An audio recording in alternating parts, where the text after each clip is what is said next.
Bro hi bro. Hi bro. Bro Devara cinema వస్తుంది ఇంకొక 6 రోజుల్లో, ఎలా ఉంటుంది? అంటే అంత ఎక్స్పెక్టేషన్ ఏం లేదు. ఓకే వెళ్తారా సినిమా? వెళ్తాను.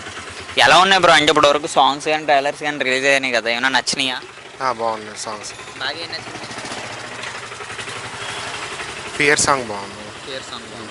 ఇంటీరియర్ లుక్స్ కొత్తగా ఉన్నాయా, రిపీట్ లుక్స్ కింద ఉన్నాయా? కొత్తగా ఉన్నాయి.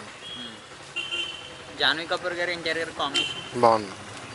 ఏంటి అంత డల్గా చెప్తున్నారు అన్న? ఈ సినిమా కొరటాల శివ గారి కంబ్యాక్ అనుకోవచ్చా?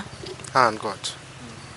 ఎన్టీఆర్ గారు అప్పుడు రాజమౌళి గారితో ఏ హీరోకైనా సరే first hit confirm, next cinema flop అన్న ఒక టాక్ అయితే నడుస్తుంది, సెంటిమెంట్. అది మరి దీంతో బ్రేక్ అయ్యే అవకాశం ఉందా?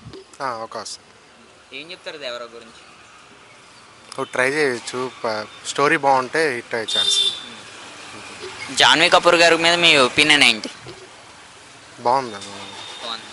అంటే వాళ్ళిద్దరికి సెట్ అయిందా జాన్వీ కపూర్ గారు? సెట్ అయింది. ఓకే. ఈ దేవరా సినిమాలో ఆయన డబుల్ రోల్ చేస్తున్నారు, ఏ రోల్ బాగా కనెక్ట్ అవ్వచ్చు ఆడియన్స్కి? ఫాదర్ రోల్ బాగా కనెక్ట్ అవ్వచ్చు. చాలామంది కల్కి రికార్డ్స్ బ్రేక్ చేస్తుంది అంటున్నారు, అవ్వచ్చా? టికెట్ హైక్ ఉంది కాబట్టి అవ్వచ్చు, ఛాన్స్ ఉంది. ఇప్పుడు టికెట్ చూసుకోండి అన్న దొరకట్లేదు, అది కూడా 2K అని చెప్తున్నారు ఫస్ట్ డే. మరి ఫ్యాన్స్ మరి కొనొచ్చా 2K బట్టి? ఫ్యాన్స్ అయితే వెళ్తారు కదా, వాళ్ళ ఇంట్రెస్ట్ ఉంటుంది బెనిఫిట్ షోకి వాటికి. Thank you.